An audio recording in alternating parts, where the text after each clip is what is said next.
Tercera parte y final de la sesión 90. Vamos a hablar aquí sobre lo que es el plan del Logos. Empecemos.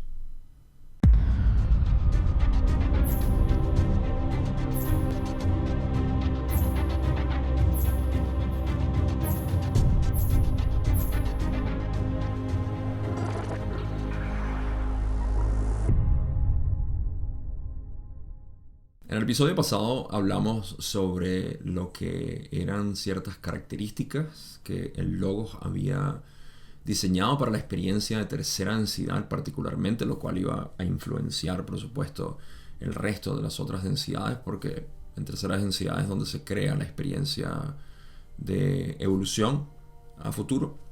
Y discutimos elementos interesantes que voy a tener que refrescar cuando llegue su momento. Pero por ahora voy a hacer una introducción en cuanto a algunas de las preguntas que vimos. Y Don estaba interesado primero en entender si la polaridad espiritual por la cual ascendemos estaba implícita en el Logos para, digamos, escoger y esto era una pregunta bastante simple. La respuesta es obviamente sí. Luego preguntó si dentro de la mente arquetípica estaba esto. La pregunta 19 dice que si esperaba ver una cosecha positiva y negativa por los planes que hizo. La respuesta es sí, por supuesto. Eso estaba incluido. Y luego preguntó que si esto estaba también integrado en la base de los arquetipos. A lo cual Ra también le dice que sí, y que hay que notara, esto es lo que llevó a la conversación que vamos a desarrollar ahorita, que notara que hay muchas inclinaciones o sesgos que existen dentro de nosotros para indicar cuál es el camino más positivo. Hasta a mí se me salió decirlo. El camino más eficiente, lo cual es el positivo. Y eso ya es evidente para nosotros. De hecho, eso lo habían discutido yo creo que en la sesión, las primeras sesiones, no sé si lo digo miento, sesión 12, 13, en algún momento, o quizá antes habían hablado sobre era más eficiente uno trabajar en conjunto que trabajar por separado. Y bueno, todo esto era más o menos la discusión en la que íbamos con respecto a la polaridad, si estaba establecido. Esto todo vino por la conversación que tuvieron en cuanto Don hizo la pregunta de que nuestro Logos que ha diseñado la experiencia para este sistema solar, si puso algo de guerra o esta actitud de belicosa, ¿no? en nosotros. Y Ra dice que no particularmente, que eso es un producto de lo que son dos elementos que, de nuevo, ya mencionaré más adelante porque es parte de la discusión aquí. Pero no era particularmente eso, sino que era producto del diseño físico, pues, y cómo nos desarrollamos nosotros los humanos. Además, los de Marte, los de Maldek y los de Venus incluyéndolos, porque todos compartimos la misma mente arquetípica diseñada por este Logos. Entonces, finalmente, la última pregunta que cubrimos fue cuando Don le pregunta que una vez que se reconoce el camino, la entidad polarizada, positiva o negativa, puede encontrar indicios a lo largo del camino de lo que es la eficiencia del camino. Y Ra le dice que esto está, que podemos observar, ¿no? En la segunda densidad, en los mamíferos, para mí, son los que más expresan esta inclinación hacia la polaridad positiva. Como expliqué en el episodio pasado, nosotros vemos que los mamíferos tienden a desarrollar un amor, un cariño por su prole.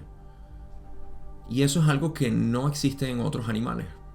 Entonces, nosotros siendo mamíferos obviamente tenemos esas inclinaciones al cariño, hacia el aprecio, hacia el cuidarnos a nosotros el uno al otro, ¿no? Y eso fue un punto importante, finalizando al decir que este Logos tiene una tendencia hacia la bondad, porque dejó eso un poco explícito en nuestra experiencia. Era bastante obvio para nosotros que teníamos que cuidarnos el uno al otro. Eso está explícito. Y eso es parte del diseño del logos también. Nos pone a pensar cómo otros logos pudieron haber diseñado su experiencia sin este tipo de reconocimiento de que necesitamos cuidarnos, porque obviamente somos todos lo mismo. Pero ahora sí pasamos a la siguiente pregunta, que es lo que va a comenzar la nueva discusión aquí en este episodio. Pregunta 22, donde dice: entonces, dices que el más eficiente de los dos caminos fue sugerido de manera subliminal a la segunda densidad como el camino del servicio a otros. ¿Estoy en lo correcto? Y Ra le dice: no dijimos cuál era el camino más eficiente. Sin embargo, tienes razón en tu suposición. Como ya sabes, al haber examinado cada ruta con cierto detalle en consultas anteriores, y esto es lo que yo había mencionado, me parece que es lo que Ra dice aquí, ya hemos visto que el camino positivo es el más eficiente porque es el camino de la verdad. Nosotros ahora podemos decir eso sabiendo, incluso conceptualmente, podemos entender que es cierto, el camino de la verdad es el camino más eficiente. ¿Por qué? Porque es el camino de la unidad, y en la unidad está todo el poder del universo. El camino negativo necesita jugar demasiado con la ilusión para poder crear polarización. Y eso requiere mucho trabajo, mucho estrés. Digamos que este es el camino del flojo, del perezoso, el camino positivo. Porque lo único que tienes que hacer es aceptar, y aceptar no tiene ni siquiera, no es necesario la mente para aceptar. De hecho, si dejas que la mente se entromezca, se entrometa con el proceso de aceptación, vas a tener una aceptación polarizada, lo cual no es la aceptación real. Así que sí, el camino más eficiente, Ra no lo dijo, pero me parece que más bien un chiste de ellos, porque es obvio que lo es, pero ellos dicen: no fue lo que nosotros dijimos. Pero es bastante obvio ya a este punto que el positivo, incluso ellos lo admiten al decirle que Don ya había examinado esta ruta en cierto detalle anteriormente. Así que de nuevo, estamos hablando de lo que es la inclinación del logos, su plan para establecer la experiencia y qué es lo que era más obvio para nosotros, ¿no? Por el diseño particular. Esta experiencia tiene elementos obvios para nosotros, como ese, el de cuidarnos el uno al otro. Podemos argumentar y decir: Gabo, pero es que hay gente que no quiere cuidar al otro y que son salvajes, son malvados, son diabólicos. Y todo esto es cierto. Hay gente que ciertamente es así. Pero esas personas son ilusorias. No son realmente el creador.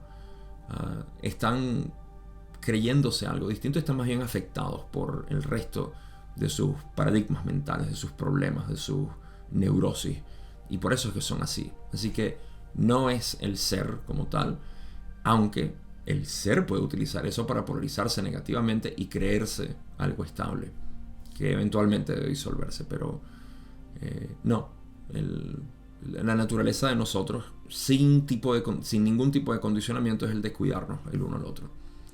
Pero hay condiciones que exacerbaron comportamientos indeseados, vamos a decir, en nuestra historia, y vamos a ver si mencionamos eso cuando hablemos de nuestra actitud belicosa, o tendencia belicosa, mejor dicho. En la siguiente pregunta, la pregunta 23, Don dice: ¿sería esta la razón de las mayores cosechas positivas? Sospecho que no lo es, pero ¿habría logos que tuvieran un mayor porcentaje negativo de cosechas debido a este tipo de sesgo? Raleigh dice: no. Ha habido logos con mayores porcentajes de cosechas negativas. Sin embargo, los mecanismos del sesgo no pueden cambiar los requisitos para lograr la aptitud para la cosecha, ni en el sentido positivo ni en el negativo. Así que esto a mí me indica que los sesgos, inclinaciones, preferencias que son diseñados por el logos para la experiencia es muy similar a la mente arquetípica. La mente arquetípica fue diseñada para tener mayor polaridad positiva o negativa. Para ninguna. en realidad no afectan porque las condiciones de la cosecha o las condiciones de polarización ya están establecidas y son simplemente el libre albedrío de cada quien a través de la experiencia otorgada, cómo decidimos evolucionar espiritualmente. Esa evolución espiritual es, como ya he dicho, una crisis de identidad. El camino espiritual es una crisis de identidad. Voy a llevar esto a la conclusión, por supuesto, porque es lo más valioso que siempre hay en este tipo de discusión. Esa crisis en identidad entonces debe resolverse, ya sea a través de la unidad o de la separación. Son los dos caminos que tenemos. Así que Ra admite que sí ha habido logos con mayores porcentajes de cosechas negativas, pero que los mecanismos que llevan a la polarización básicamente no son independientes, básicamente, de lo que son las inclinaciones que el logos pueda determinar para una experiencia particular. Ahora, yo sí especulo que, dadas las condiciones adecuadas, Ra está siendo bastante explícito, ¿sí? Porque tú pudieras crear las condiciones perfectas para que no exista polarización negativa. Me imagino yo, pero ¿por qué un logos quisiera hacer eso cuando uno de los elementos más importantes para el creador ahorita es la polaridad negativa? Es algo nuevo, introducido después del velo, así que todos los logos creo que quieren jugar con establecer parámetros que puedan llevar o puedan estimular esa polarización negativa, porque es lo que crea una experiencia más vívida. Recuerden que antes del velo la experiencia era pálida, era desabría, era vacía de intensidad, porque todo el mundo sabía que era el creador. No existía polarización negativa, o al menos existía el potencial, pero nadie lo podía hacer o lo quería hacer en realidad. No lo podían hacer de una manera eficiente. Y ahora esto ha acelerado básicamente el proceso de evolución. Así que sí, a pesar de que hay logos con grandes porcentajes de cosechas negativas, a mí me parece que las condiciones ciertamente se prestaron para eso, así como aquí en el sistema solar, por razones que de nuevo voy a hablar dentro de un rato.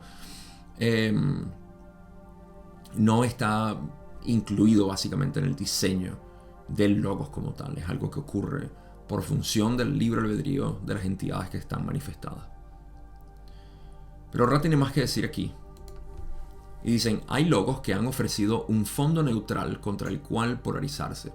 Este logos optó por no hacerlo, sino por permitir que una mayor parte del amor y la luz del Creador infinito sean tanto interior como exteriormente visibles y disponibles para las sensaciones y conceptualizaciones de mente, cuerpo, espíritus, que debería ser complejo mente, cuerpo, espíritu ahí, que se someten a su cuidado en la experimentación.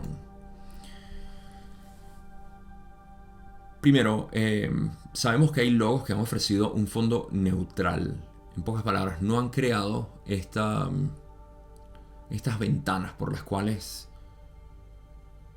notar la realidad detrás de todo, que es lo que este logos hizo al crear una tendencia más hacia lo bondadoso, hacia el amor, hacia el aprecio, el cariño, el cubrirse las espaldas básicamente uno al otro. Eso sí lo estableció el logo. Este logo está un poco polarizado hacia la bondad, hacia lo bonito, hacia lo armonioso, pudiéramos decir, hacia el amor. Pero hay logos que han sido mucho más neutrales. Esto es un punto importante cuando dicen que permitió que una mayor parte del amor y la luz del Creador infinito sean tanto interior como exteriormente visibles. ¿Okay? Esta luz y este amor del Creador infinito se nota en nuestra experiencia humana, en nuestra experiencia de ser, cómo nos provoca ser. Básicamente en nuestra mente poética y amorosa es mucho más visible, ¿sí? Eso es una manera de poder ponerlo. Todos tenemos una mente poéticamente inclinada hacia la belleza, hacia el amor, hacia el cariño con otros. Y también eso es en la parte externa, pero en la interna también, porque podemos ver dentro de nosotros, cuando nosotros residimos en nuestra presencia, encontramos esa armonía. Y este es uno de los ejercicios que yo hago de inmediato con cualquier persona con la que trabajo. La primera sesión que hacemos siempre es nota cuál es la cualidad de tu ser cuando simplemente estás ahí, en total descanso, en reconocimiento de lo que tú fundamentalmente eres. ¿Cómo se siente? ¿Sí? Entonces, eso es lo que yo considero que está abierto básicamente a nuestra percepción, a nuestra mente consciente, para poder reconocer tanto exteriormente en nuestros comportamientos como interiormente en nuestras conceptualizaciones, como dice Ra. Así que eso es lo que yo veo aquí expresado, que el Logos diseñó para que nosotros en nuestra experiencia estuviésemos al tanto. Es como que si el velo estuviese un poco desgarrado ahí. Entonces podemos ver, podemos destilar la realidad como es. Vamos a la siguiente pregunta que sigue hablando de esto.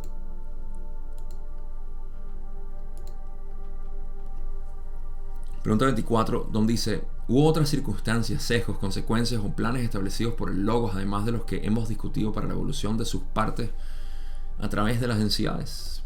Y Ra le dice sí, o sea que si hay algo más. Don le pregunta cuáles son.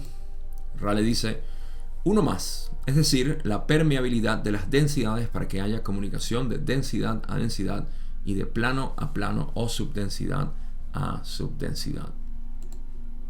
Esto es algo interesante porque podemos ver que nuestra experiencia contiene la permeabilidad entre densidades. Como ya sabemos, estamos comunicándonos con Ra, o ellos se están comunicando con Ra.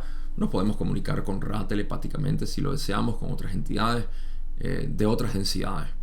Pero al mismo tiempo, lo que más me llama la atención es que denota que tenemos esa característica, lo cual quiere decir que otros logos no lo hacen, de poder comunicarnos con nuestras propias subdensidades. En pocas palabras, los planos interiores de nuestra existencia. Esto es lo que llamaríamos los planos astrales en algunas, vamos a decirle, nomenclaturas de la metafísica. Pero estos planos astrales están visibles a nosotros. Y eso es parte del diseño de este logo. Bastante interesante, ¿no? Eso quiere decir que hay otros logos que no diseñan esto, que no puedes tener comunicación primero con otras densidades y más importante todavía con nuestras propias subdensidades. Wow, eso deja mucho que pensar, ¿no? Pero ese es el tipo de comunicación que está disponible para nosotros y esto contribuye, ¿no? Ahora, Don va a hacer un sumario, un resumen bastante atractivo aquí para poder empaquetar todo lo que hemos visto. Así que en la pregunta 26, Don dice: entonces, tal como lo veo, como veo el plan para la evolución de este Logos, fue planeado para crear una experiencia tan vívida como fuera posible, pero también una que estuviera algo informada con respecto al Creador infinito y capaz de acelerar el progreso en función de la voluntad debido a las permeabilidades de las densidades. He cubierto con precisión el plan general de este Logos con respecto a su evolución. Voy a primero, la respuesta de Ra va a agregar a esto, pero quiero mostrar cómo la mente de Don ya había empezado a sintetizar todo esto de una manera bastante congruente. Fíjense cuando Don dice que para ver el plan de la evolución del Logos, lo vio de esta manera. Primero, fue planeado para crear una experiencia tan vívida como fuera posible. Esta es la parte donde tenemos que regresar un poco a la sesión anterior, o no la sesión, pero el episodio anterior donde hablamos de el pulgar oponible y la mente o la comunicación verbal. Estos son dos características que están establecidas en la humanidad y que nos hacen lo que somos. ¿Okay? El pulgar oponible dio preferencia hacia el poder físico por encima del poder mental. ¿Okay? Eso crea la experiencia que tenemos ahorita. donde todo está literalmente construido y hay muy poco desarrollo de lo que llamamos poderes psíquicos o poderes mentales.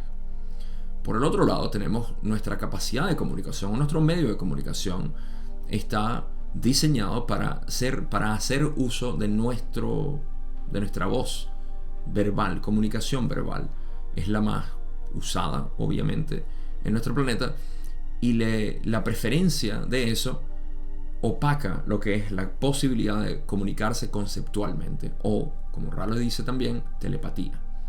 Esta telepatía o comunicación conceptual es mucho más eficiente que la verbal, así como pudiéramos decir que el uso de la mente es mucho más eficiente que el uso del cuerpo. ¿Qué pasó con esto? Que no solamente tenemos el velo del olvido entre mente consciente e inconsciente, sino que el desarrollo de estas características anatómicas, pudiéramos decir, incluyendo la mente como parte anatómica, aunque no debería ser, pero vamos a ponerlo así, ese diseño como tal intensificó el velo, como dijo Ra. Esto intensificó, el plan del logo fue intensificar el velo del olvido con esto. ¿Cómo esto intensifica el velo del olvido? Porque, uno, si estamos más dependientes de nuestras manos para poder construir y menos de nuestras mentes, estamos más desconectados de nuestra verdadera realidad. Y dos, si estamos más perdidos en la comunicación verbal en vez de la comunicación directa o conceptual, entonces estamos más perdidos. Estamos más olvidadizos de lo que es nuestra realidad. Así que estos dos aspectos lo que hicieron fue intensificar el velo para crear una experiencia más vívida. Por eso es que Don está diciendo aquí, primero, fue planeado, el plan del Logos, fue creado para tener una experiencia más vívida, o tan vívida como fuera posible. Eso es eso. Por el segundo lado, dice, pero también una que estuviera algo informada con respecto al creador infinito.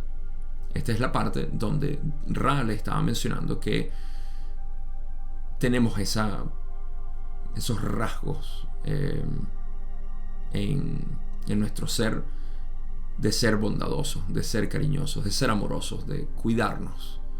Así que eso está presente ahí. Además de otras cualidades, estoy seguro que reflejan esto. Y como estábamos hablando de la segunda densidad, de donde venimos, existía ese cariño, ese amor por los hijos, en esencia. Así que tenemos esa tendencia también. Eso fue planeado por el Logos. Y eso informa mucho más lo que es nuestro corazón. Un desarrollo del corazón. Y finaliza diciendo, y capaz de acelerar el progreso en función de la voluntad debido a las permeabilidades de las densidades.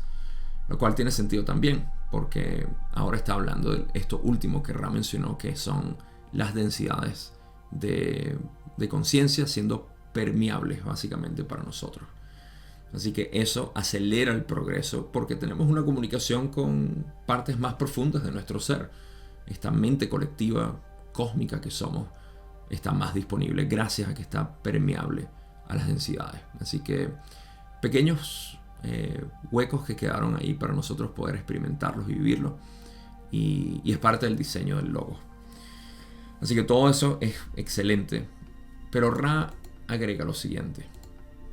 Dicen, exceptuando las acciones del yo no manifestado y las acciones del yo con el otro yo, lo has cubierto razonablemente completo. Así que lo que dices está razonablemente completo, excepto que no incluiste las acciones del yo no manifestado, lo cual es el ser que no requiere a otros para manifestarse, sino simplemente es, y las interacciones entre uno y otro, entre un yo y otro yo. Por lo demás, todo está razonablemente completo, como dice Ra. Así que este es el plan del logo, y lo que vinimos a experimentar es eso, una inclinación más hacia el amor o la unidad, pero con intensificación del velo lo suficiente como para crear esta estructura y que no sea tan obvio. Vamos a la próxima pregunta. Pregunta 27, donde dice, entonces, el principal mecanismo que forma las maneras y la esencia misma de la experiencia que actualmente experimentamos aquí es la mente arquetípica y los arquetipos. No. Y Ra dice, estos recursos son una parte de aquello a lo que te refieres. De nuevo, vamos a leer la otra pregunta y explico. Donde dice, lo que realmente estoy preguntando es de qué parte porcentual aproximadamente son responsables. Aquí podemos ver una vez más lo que es querer comprender la mente a través de porcentajes, de cláusulas, de algo preestablecido, vamos a decir, o que se pueda medir. Y eso es un error, de intentar ver la mente de esa manera.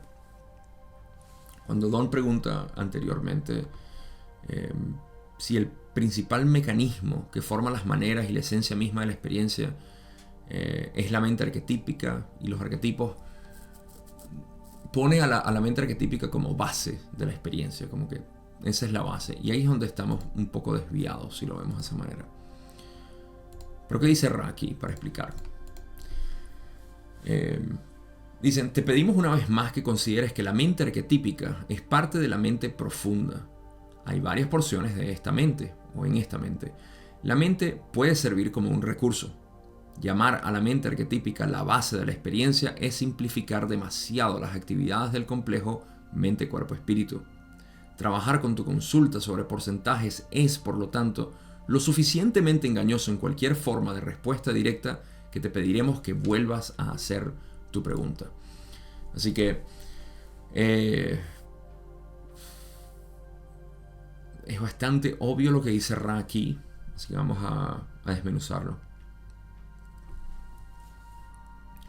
Primero, la mente es el movimiento de la conciencia, o el movimiento del creador. Por ende, tiene sus raíces en la conciencia y tiene su expresión en lo que Ra utiliza la analogía del árbol, en las hojas, en las ramas del árbol. Esa es su expresión. Pero si tú rastreas el árbol, vas a encontrar que tiene raíces que toca con algo. Y en este caso, el árbol de la mente toca con aquello que es la infinidad inteligente, o el canal del espíritu que lleva a eso. Ahora, fíjense que Ra dice, considera que la mente arquetípica es parte de la mente profunda. Si mal no recuerdo, fue en esta misma sesión donde dijeron lo mismo, pero dijeron la mente es mucho más profunda, básicamente, que esto, que la mente arquetípica. Ra dice, aquí hay varias porciones en esta mente, y que esta mente puede servir como un recurso. La mente arquetípica es simplemente la base de la experiencia. Perdón, me corrijo. Llamar la mente arquetípica la base de la experiencia es simplificar demasiado las actividades del complejo mente-cuerpo-espíritu, porque nosotros no somos tampoco la actividad de la mente. Hay muchas más dinámicas que están ocurriendo, vamos a decir, detrás de la mente arquetípica, que es la que filtra la experiencia para nosotros poder tenerla. La mente arquetípica sigue siendo obviamente la base fundamental por la cual nosotros experimentamos todo, eso sí, pero estamos trascendiendo básicamente lo que es la mente y por ende la mente arquetípica. Así que en esta dirección la mente tiene que ser dejada, y esto lo conocemos como una de las enseñanzas más comunes y básicas en misticismo, que es que la mente debe dejar de tomar precedencia para nosotros entender lo que está sucediendo, para entender la realidad.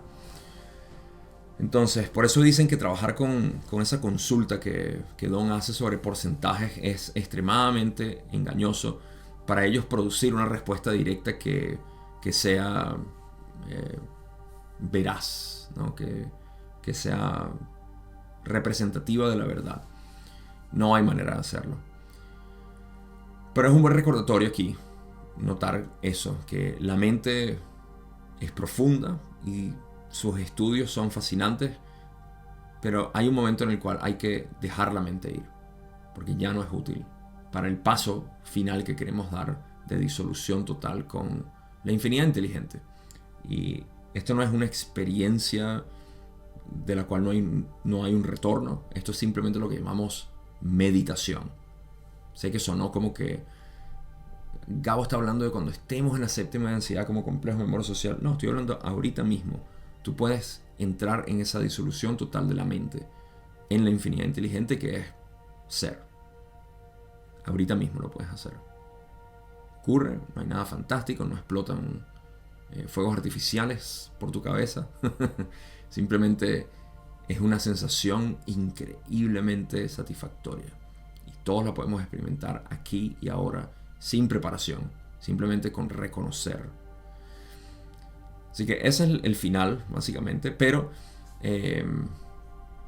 quieren expresar, ¿no? que este estudio de la mente arquetípica es algo que debe hacerse de un modo, y lo van a hacer en la próxima pregunta o en una de las últimas preguntas,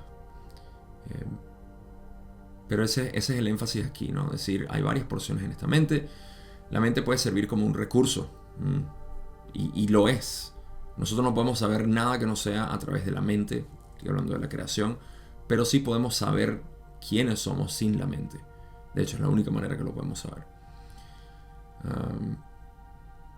Vamos a pasar a la próxima pregunta.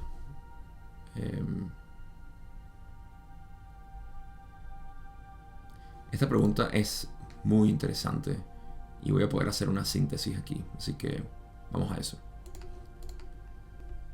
Pregunta 29, Don dice: está bien, no creo que esa fuera una buena pregunta de todos modos. Ahora, cuando Ra planeó inicialmente ayudar a los egipcios con su evolución, ¿cuál era el concepto principal y también secundario y terciario, si puedes nombrarlos, que Ra deseaba impartir a los egipcios? En otras palabras, ¿cuál fue el plan o programa de entrenamiento de Ra para que los egipcios se dieran cuenta de lo que era necesario para su evolución? Como ya dije, esta pregunta vale oro. Ra dice: vinimos a tus pueblos a enunciar la ley del uno. Queríamos inculcar a aquellos que deseaban aprender sobre la unidad que en la unidad se resuelven todas las paradojas. Todo lo que se daña se puede reparar. Todo lo que se olvida sale a la luz. No teníamos un plan, o no teníamos plan de enseñanza, como lo has llamado, en cuanto a que nuestra intención cuando caminábamos entre tus pueblos era manifestar lo que pedían aquellos aprendices maestros a los que habíamos venido o habíamos acudido. Sería más apropiado. Vamos a hablar de esto porque podemos resaltar, primero que nada, ¿qué estamos haciendo aquí? ¿Qué estás haciendo tú escuchando esto? ¿Qué estoy haciendo yo expresando esto? Tú estás interesado o interesada en este plan de evolución, en este proceso de conocimiento de la realidad, de entender quién eres y el resto de lo que le atribuimos a este camino espiritual. Lo estamos haciendo a través de un material que es conocido como el material de Ra, y que es información basada en ¿qué? ¿Quién es Ra? Bueno, Ra es un complejo de memoria social, que a mí me gusta simplemente decirle un recurso de información, y explico por qué lo llamo un recurso de información y no una entidad. Gabo, ¿estás diciendo que ellos no son una entidad, son algo inerte? No. El universo no es inteligente. El universo es inteligencia. ¿No? Decimos infinidad inteligente. Bueno, si sabemos que todo es infinito, pero ese infinito es inteligente, el universo entonces es inteligente. Mejor dicho, es inteligencia. Me contradigo. El universo es inteligencia. ¿Por qué este énfasis? Porque el universo no es una entidad que tiene inteligencia, así como nosotros no somos monos con inteligencia. Todo es inteligencia. Somos primates conscientes de sí mismos. Esa es la gran diferencia. Esa es la gran diferencia entre todos los demás animales y nosotros. Pero el hecho de que nosotros estemos conscientes de nosotros mismos no nos hace inteligentes. La inteligencia simplemente es, todos somos inteligencia. Entonces Ra no es más que una expresión de esa inteligencia por experiencia vivida del universo que se expresa de una manera particular. ¿Dónde reside Ra? En sexta densidad. Que esa sexta densidad es la densidad de la unidad, donde, como Ra dice, no hay paradojas, todas se resuelven, no hay separación, todo se ve en unidad, y no hay problemas, todo está sanado, todo se ha sanado desde ahí. Y particularmente todo lo que se olvida sale a la luz, o todo lo olvidado se ve, se nota. Esto suena muy familiar para nosotros, aquí los humanos, porque esto no es algo particular que existe en sexta densidad. Sin embargo, la información que nos destila Ra viene desde ahí, viene desde ese entendimiento. Y por eso decimos que Ra no es más que otro maestro místico de nuestra realidad, que nos dio información para nosotros digerir y poder alcanzar esa trascendencia que otros místicos aquí han alcanzado, y que por supuesto Ra no es que ha alcanzado, reside ahí, su propia existencia es ahí, no puede experimentar separación. Esa es, digamos, que la limitación de Ra, si podemos decir eso, es que no puede experimentar separación, solamente ve en unidad, mientras que nosotros podemos hacer ambas, y ese es el camino. Lo curioso es que lo que Ra dice, que dicen: vinimos a tus pueblos a enunciar la ley del uno. ¿Qué es la ley del uno? Bueno, en sus propias palabras, que todo es uno, que todo es uno mismo, pudiéramos decirlo de esa manera, pero todo en realidad es uno solo, y ese uno eres tú. No hay separación, no hay dualidad o no hay polaridad, no hay ningún tipo de problema, todo está bien. Esto para la mente condicionada parece basura, parece mentira, parece contradecir su experiencia, porque su experiencia es problema, sufrimiento, confusión. Esa es la naturaleza de la mente abordada por identidad, una mente confundida. Sin embargo, esa es la realidad que Ra nos viene a decir, y nos dicen: queríamos inculcar a aquellos que deseaban aprender sobre la unidad, ¿okay? Queríamos inculcarle a ellos que estaban pidiendo información sobre la unidad, que en la unidad se resuelven todas las paradojas. Curiosamente, los místicos, todos los místicos, han hablado de esto. Interesante. Y de hecho, es cierto que todo se resuelve ahí. Voy a hablar de esto ahorita. También dicen que todo lo que se daña se puede reparar. En pocas palabras, sanación es inmediata ahí. Curiosamente, lo mismo que los místicos dicen aquí cuando nos invitan a este camino de conocerse a uno mismo, de saber realmente quién es uno. Curioso, porque ahí todo se sana. Interesante. Y aparte, todo lo que se olvida sale a la luz. O, dicho de otra manera, todo aquello que no sabíamos, todo lo que teníamos preguntas, dudas, encuentran sus respuestas. Curiosamente, es lo mismo que buscamos en el misticismo. Así que todo esto nos ayuda a revelar que la información que Ra nos da a nosotros es evidentemente en esta dirección. Lo están expresando ellos mismos. La razón por la cual vinieron aquí fue a enunciar la ley del uno. ¿Qué es esa ley del uno? Pues que en la unidad no hay paradojas, no hay nada dañado, todo está bien, y que todas las respuestas se consiguen. El paralelo es idéntico a nuestras enseñanzas, no esotéricas o místicas, sino a las enseñanzas que nos llevan a la trascendencia de esas mismas enseñanzas esotéricas y místicas. Y es el reconocimiento que es algo individual que se hace, que no se puede enseñar con palabras, y que de hecho ellos mismos lo dicen aquí, más adelante cuando le expliquen a Don algo. Pero esto no se puede enseñar, tú no puedes iluminar a otra persona, pero ciertamente puedes mostrarle el camino. El camino es individual, el camino no está establecido, porque cada uno de nosotros tenemos una dirección. Como tenemos una dirección, tenemos un camino distinto, pero uno puede reconocer el camino de la otra persona y mostrarle la dirección. Eso es lo que uno puede ser. La otra persona es la que debe caminar. Aparte dicen que no teníamos plan de enseñanza, como lo has llamado. No existe un plan de decir, de esta manera es que ustedes van a aprender la realidad absoluta. En cuanto a nuestra intención cuando caminábamos entre tus pueblos, era manifestar lo que pedían aquellos aprendices maestros que son los estudiantes, básicamente los aprendices que estaban haciendo el llamado. Así que una vez más vemos que no tenían ningún plan, no venían a predicar nada, sino simplemente a informar sobre lo que las personas ya estaban pidiendo en ese momento, que estaban pidiendo información sobre la unidad. Tiene todo el sentido del mundo que sean así, porque esa es la manera en la que nosotros podemos no solamente buscar dentro de nosotros mismos, sino guiar a otras personas. Es siempre en la comprensión de que lo único que uno puede hacer es mostrar, pero no puedes inculcar al otro o enseñarle, aleccionarle al otro lo que sea. Eso lo tienen que hacer ellos. Y hermosísimo, de verdad, lo que dicen aquí al expresar una vez más cuáles fueron sus intenciones en Egipto y por supuesto las que siguen siendo hasta ahorita. Pero vamos a leer más sobre esto.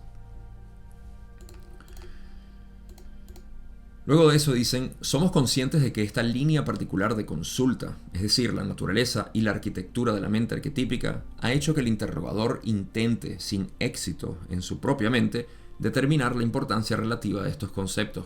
No podemos aprender a enseñar por otro, ni tampoco le quitaríamos esta oportunidad al interrogador. No obstante, comentaremos.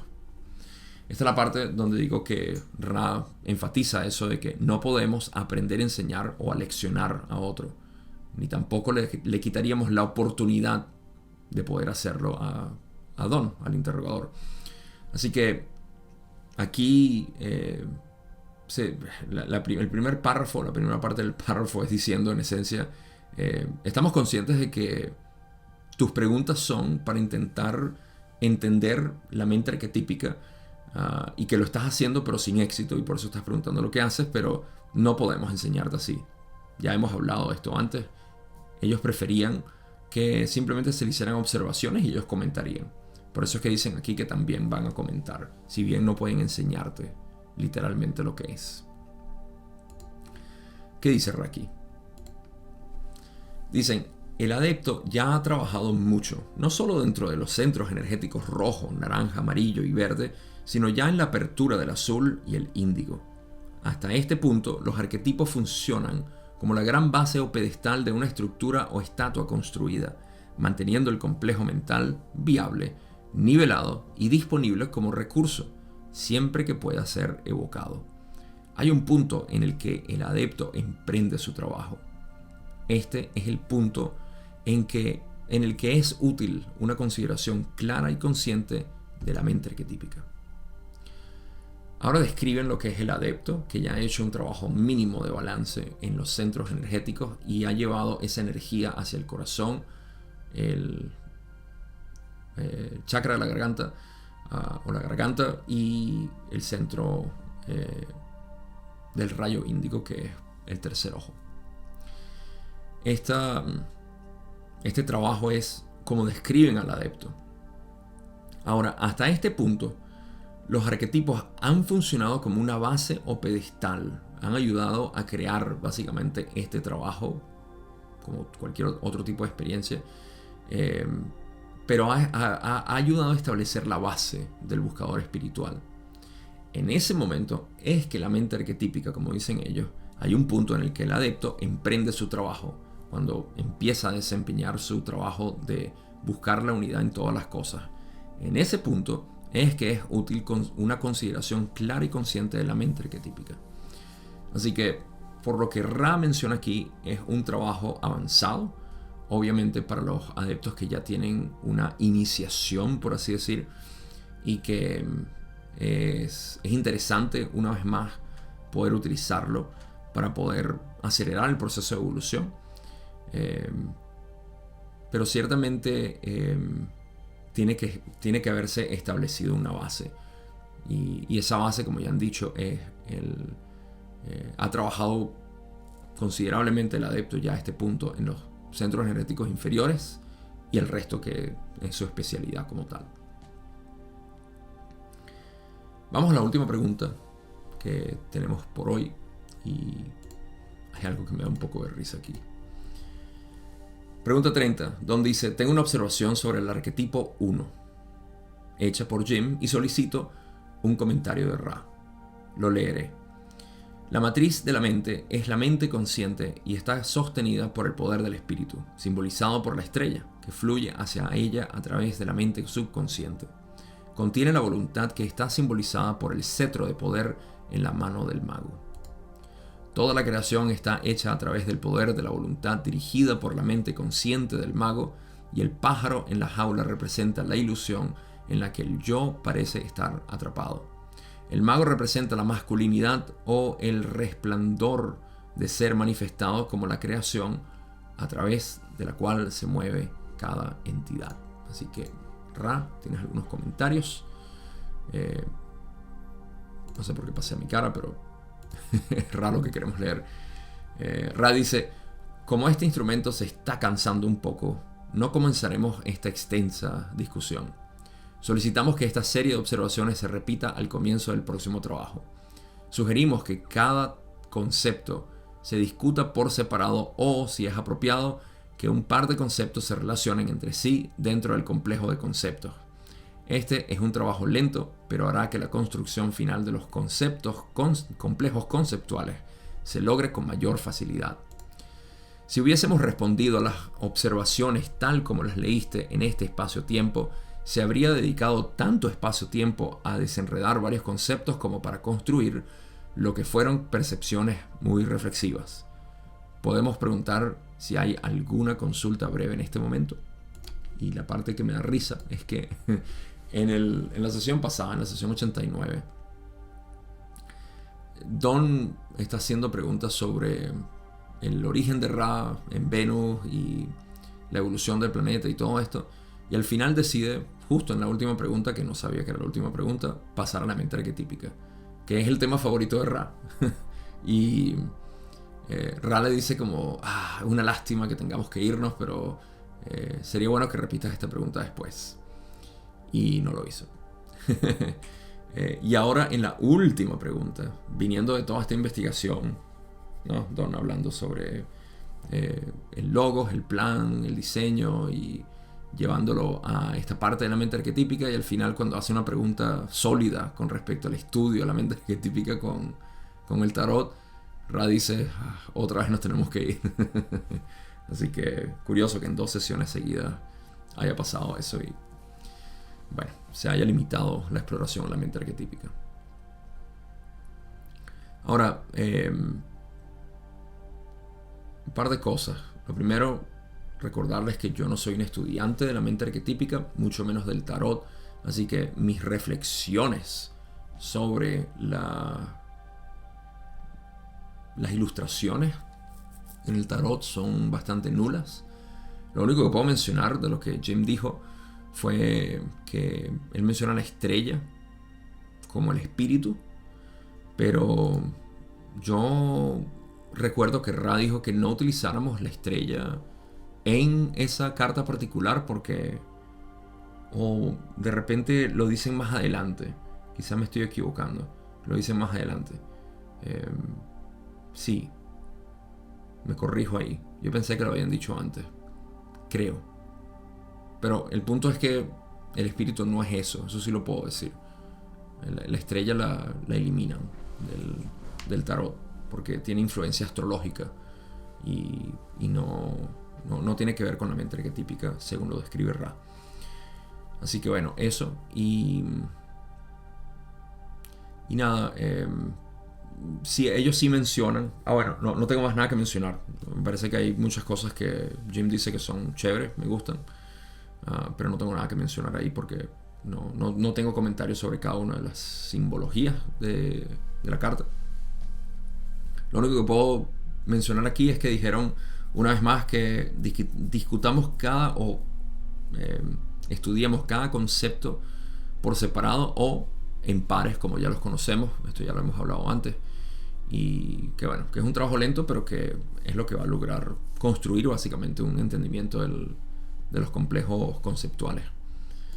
Y finalmente, cuando dicen que si hubiésemos, esto básicamente, no tenemos suficiente tiempo como para responder las observaciones que hizo Jim, como para hacer nuestros propios comentarios de unas percepciones muy reflexivas. Así que estaban básicamente contentos de poder hablar de esto, pero no tenían tiempo o energía de parte de Carla. Así que, bueno, esa es la parte que me da un poco de risa, que las últimas 2 preguntas de las sesiones antes de cerrar eran sobre la mente arquetípica y Ra otra vez. Otra vez. No podemos hablar de esto. Y eso es todo. Conclusiones.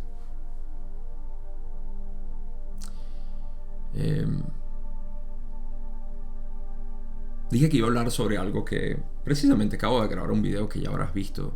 Si no, te lo recomiendo. Hablando de estos 3 paradigmas de nuestra sociedad que crean una cultura y sociedad que crean una especie de problema, ¿no? Y ese problema es una inquietud, una perturbación mínima. Podemos decir que es una perturbación vibratoria de confusión que está en nuestras mentes. Y lo quiero resumir aquí. Cada una de nuestras enseñanzas en el camino, en la búsqueda de crecimiento personal, de evolución espiritual, de desarrollo individual, todo esto está ineludiblemente atado a lo que yo llamo crisis de identidad. Cada una de nuestras búsquedas son porque tenemos una crisis de identidad. En otras palabras, no sabemos quiénes somos y atribuimos nuestros problemas a una sensación de separación.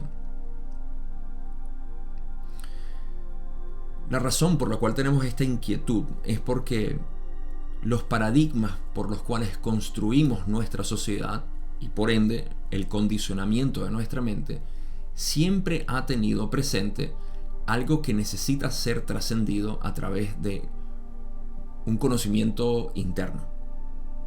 Me explico. Estos paradigmas son la religión, la ciencia y lo que llamamos espiritualidad suelta. Tanto la religión como la ciencia y la espiritualidad suelta indican que nosotros somos productos del universo. Materialismo lo dice como que esto es simplemente producto de procesos aleatorios universales, cósmicos. La religión dice que somos producto de de algo, ¿okay? de un ser superior, de una fuerza exterior a nosotros. Y la espiritualidad suelta, que es la que encontramos en el New Age, te marea con muchos conceptos y muchas ideas de lo que es, pero eventualmente de alguna u otra manera también dice que eres producto del universo, eres energía, eres cualquier otra cosa, cualquier identificación o conceptualización de la realidad. Todo esto es porque no tenemos una manera realista de poder expresar lo que realmente somos. Y entonces esto nos invita a ¿qué podemos hacer para trascender esto? A pesar de que incluso vamos a hablar en la espiritualidad suelta existen estas maneras de decir tú eres el universo, tú eres la fuente, tú eres Dios y todo esto no hace más que estimular el intelecto, masajear la mente por un momento y decir sí, es cierto, pero luego no lo veo. ¿Okay? Es como tratar de alimentarte con descripciones de comida. ¿Qué tanto puedo decir para satisfacer tu estómago de verdad? Nada. Ni una palabra, ni 1.000.000. Aunque puedo estimular tu mente y hablarte, y lo que va a hacer es darte más hambre. Así que esto eventualmente debe ser llevado a la práctica, al entendimiento directo. Eso es lo que hablamos con experiencia directa. Cuando expresamos este tipo de entendimiento, lo hacemos a través de experiencia directa, no a través de conceptualizaciones. Pues resulta que cuando hacemos esta investigación, esa perturbación que causaban las distorsiones de confusión que yo digo, esa actividad sísmica, esos movimientos telúrgicos de la mente hacia la inquietud, de crisis de identidad y decir, sufro, tengo problemas. Resulta que nos damos cuenta de que nosotros no somos un producto del universo. Nada que nos hayan dicho anteriormente puede aseverar esto, a pesar de que eso es lo que exotéricamente o en las partes, en las enseñanzas externas, eso es lo que quiere decir exotérico ahí. En las enseñanzas exotéricas nos dicen que somos producto del universo, de una divinidad que aún no trascendemos, que no conocemos. Y eso es por limitación del lenguaje. Pero eventualmente, al hacer el entendimiento, al lograr, esto es lo que los gnósticos llamaban gnosis, conocimiento directo. Al tener esto, nos damos cuenta de que nosotros no somos productos del universo, sino que el universo es producto de nosotros. Entonces se colapsa la paradoja de que yo soy el universo y al mismo tiempo me siento este humano, esta historia mental que tengo, este ambiente en el que soy, limitado por el mundo, etc. Esa trascendencia es ineludible si queremos vivir desde este reconocimiento o esta trascendencia de la separación hacia la unidad. Y es algo que se hace una vez más con un camino completamente individual e interno. Pero cuando eso cambia, cuando logramos hacer ese cambio, ¿no?, de percepción, de decir, no, yo no estoy en el universo está en mí. Ese reconocimiento es lo que te hace colapsar absolutamente todo. Esa es la ley del uno. Esa es la base de la sanación. Aquí podemos desplegar todos los temas que conocemos, como el desarrollo de tus dones, hasta tu propósito en esta vida, la disolución del ego, elevar el kundalini, la esencia de la meditación. Todo está derivado de este reconocimiento, que es simplemente el saber quién eres. Y al saber quién eres te das cuenta de que el universo es un producto tuyo. Y el universo que otros ven es producto de ellos mismos. Lo más liberador que existe es esto. Y eso es lo que Ra vino a enseñar aquí. Eso es lo que no solamente Ra, sino otros maestros en el pasado han enfatizado y han dedicado su vida a enseñar. Y es ciertamente lo que todos estamos buscando y encontrando en este camino. Así que quería dejarlos con esa reflexión. Se den cuenta el llamado tan fuerte que hay. Un llamado interno hacia las profundidades del ser, lo cual es la infinidad misma. Y lo que tenemos por desplegarse todavía si no hemos hecho ese reconocimiento. Eso es todo lo que tengo por hoy. Quiero agradecerte y decirte en este momento que me encantaría que te dieras un paseo por Patreon. Quiero agradecer a todos mis patrones que están en Patreon. Me encantaría que me apoyaran ahí. Si quieren seguir viendo este trabajo que estoy haciendo, me ayudaría muchísimo. Si quieres saber cómo unirte, en la descripción están los enlaces. Es una contribución mínima, pero que es muy significativa, lo crean o no, y me ayudaría bastante. Así que los invito a pasarse por ahí, a ver si pueden hacer alguna contribución. Y ya, eso es todo lo que tengo. Como siempre, gracias como siempre por haber tolerado toda esta hora aproximada de contenido y por estar interesados en este camino. Cuídense mucho donde sea que estén, que pasen buenas noches o buen día, y nos vemos en la sesión 91.